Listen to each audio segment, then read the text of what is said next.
Je voudrais qu'on aborde ce soir les halakhot qui n'ont pas eu lieu l'année dernière. C'est les halakhot de Seuda Mafseket. Quand Tisha B'Av, le 9 Av, tombe soit dimanche, donc samedi soir, soit Shabbat est repoussé à dimanche, donc ça revient au même, il n'y a pas les dinim de la Seuda Mafseket, du dernier repas avant le jeûne. Et il y a des halakhot donc qui concernent cette Seuda qui sont assez intéressantes et assez importantes. La première, c'est que c'est minadine qu'on n'a pas le droit de manger de viande. Vous allez me dire, on ne peut pas manger de viande déjà depuis Rosh Chodesh. C'est le minag. Il y a plusieurs minagim, comme on a eu l'occasion de le dire. Certains commencent Shavua Shechalbo, la semaine où tombe Tisha B'Av. Certains remontent à Rosh Chodesh Av, compris ou pas. Certains remontent même jusqu'au 17 Tammuz. Mais minadine de la Gemara, c'est la Seuda Mafseket. Il y a dans cet interdit rentre donc aussi le poulet, même si le Ravia, grand maître, voulait dire toute l'interdiction c'est par rapport au korbanot, au sacrifice. Or il n'y a jamais des sacrifices de poulet. Donc s'il n'y a pas de sacrifice de poulet, donc ça ne peut pas correspondre au korbanot. En tout cas, l'habitude, c'est d'interdire aussi le poulet. À Seuda Mafseket, on a le droit de... Alors, certains interdisent même le poisson, alors que le poisson, on n'interdit pas toute la semaine. Mais certains interdisent le poisson. Toutefois, le classique est de tolérer le poisson. Attention, l'une des halakhot clés du Seuda Mafseket, c'est qu'on ne peut prendre qu'un seul plat. On ne peut pas prendre deux plats cuisinés. Ça veut dire que si vous avez des sardines, elles sont cuites, donc elles ne sont pas crues. Et comme elles ne sont pas crues, donc c'est un plat cuisiné. Donc ça veut dire que si on prend des sardines, on ne peut pas prendre un autre plat cuisiné. Une salade cuite est un plat cuisiné. Donc on ne peut pas, si on a mangé ça, on ne peut pas manger autre chose de cuisiné. Je précise donc cuisiné. Par contre, une salade fraîche, des tomates, concombres, etc., ça c'est considéré comme c'est pas un plat, donc on peut en manger comme on veut, comme des fruits. S'ils sont crus, enfin c'est pas une compote de fruits, c'est un plat cuisiné, puisque c'est cuit. Dans le même ordre d'idées, on a dit qu'on ne doit pas boire de vin. Il est conseillé d'éviter de boire de l'alcool, même si fondamentalement c'est pas interdit, mais à Seuda Mafseket, là on aura tendance à plutôt interdire, sauf si une personne elle peut pas manger s'il ne boit pas un peu de bière avec.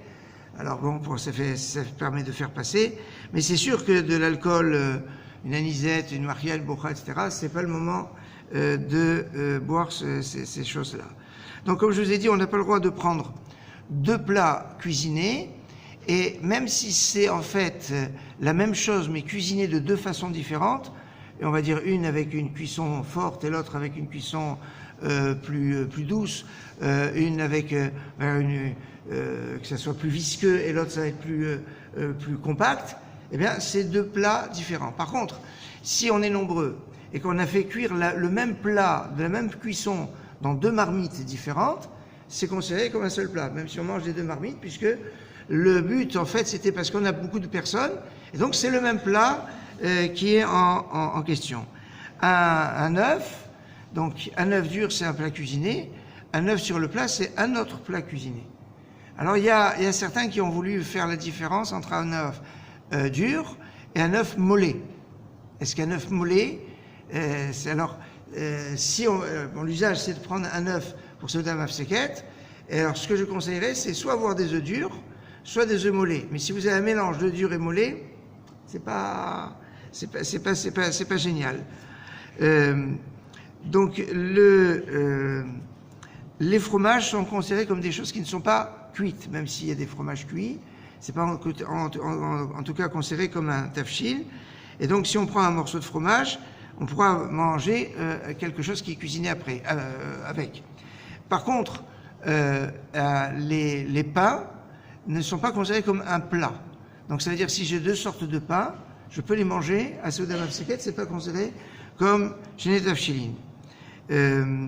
si maintenant j'ai dans la même marmite deux choses qui ont cuit ensemble, mais qu'on ne fait pas forcément ensemble, c'est deux plats.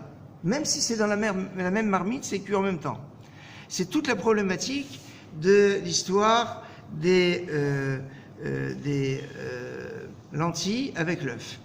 Parce qu'il est marqué dans les textes qu'on a mangé machal avelim, la nourriture des endeuillés.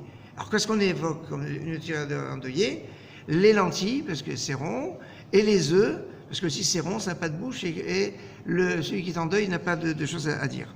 Alors, sur cette histoire, certains veulent faire le mieux qui est l'ennemi du bien. C'est quoi le mieux qui est l'ennemi du bien? C'est-à-dire, on va prendre les deux. Alors, premier mode opératoire, ils prennent un plat, et alors ils mangent des lentilles pendant le repas, ils font le birkat Hamazon, et après le birkat Hamazon, ils prennent l'œuf. C'est gorem bracha chez Netzricha, c'est entraîner une bracha qui n'est pas nécessaire, et ça fait deux plats. Donc on a tout perdu. Donc dans ce cas-là, c'est sûr qu'on ne peut pas faire comme ça. Alors il y a une configuration qui existe, qui est que ceux qui ont l'habitude de faire un plat de lentilles dans lequel ils cassent un œuf à l'intérieur, et c'est comme ça qu'ils ont l'habitude de faire. C'est pas la coutume de Tisha B'Av, c'est l'habitude de faire un plat où il y a de l'œuf, un œuf qui est cassé dans les lentilles. Si c'est l'habitude de faire ce plat, les deux ensemble, alors ça reste un plat. Mais si on n'a pas l'habitude, et que c'est pour juste, parce que c'est Tisha B'Av, on veut faire et les lentilles et les œufs durs, enfin là il ne serait pas dur en l'occurrence, il serait, ça marcherait pas. Quand on dit Souda Mafseket, donc c'est vraiment le dernier repas. Ça veut dire que dans le mode opératoire, ce qu'on conseille, c'est la chose suivante. Le dernier repas, on n'a pas le droit, mais les autres repas avant, on a le droit. Donc, on va faire un repas, on va dire, on va manger, donc ce qu'on a le droit de manger pendant ces jours-ci. Ce que je conseille, c'est des pâtes, parce que c'est un sucre lent qui permet de bien tenir. Et vous pouvez manger tout ce que vous voulez à ce moment-là. Après, on vient à Mincha. Mincha sera à 19h30. Donc, on vient à Mincha. On fait la Tefillah de Mincha. Donc, on a une belle interruption entre le repas qu'on a fait avant et le repas qu'on va faire. Et après Mincha, on fait Souda Mafseket. Et là, on s'assoit par terre, puisque le Souda Mafseket se fait par terre, avec du pain, puisque c'est une Souda, donc c'est avec du pain. Et là, on mangera soit un œuf dur avec le pain, soit des plats de lentilles avec le pain, soit ceux qui ont l'habitude de mélanger les deux ensemble et qui le font comme d'habitude, alors ils pourront le faire aussi. Et après, on fait Birkat Hamazon, on peut boire de l'eau, évidemment, il n'y a pas de souci, mais c'est comme ça qu'on peut considérer. À propos de cuisson, même si on dit kavouche kimbouchal, même si dans la halakha, on considère que quelque chose qui est en saumure, c'est considéré comme cuit, quelque chose qui est... par rapport à Tisha B'Av, c'est pas considéré comme cuit. C'est pour ça que si on a des olives ou des cornichons, c'est pas un plat cuisiné à part. Donc c'est pour ça qu'on pourra prendre des cornichons ou des olives avec le plat qu'on veut comprendre. En général, on autorise de prendre un thé ou un café à la fin du repas. Et c'est cuit, c'est pas considéré comme un tafshil, mais le minag, c'est que si on peut être marmire, d'éviter des kiffs d'un petit café ou un thé à la fin du repas sera préférable. Voilà pour quelques points sur Souda Mafseket. Excellente soirée.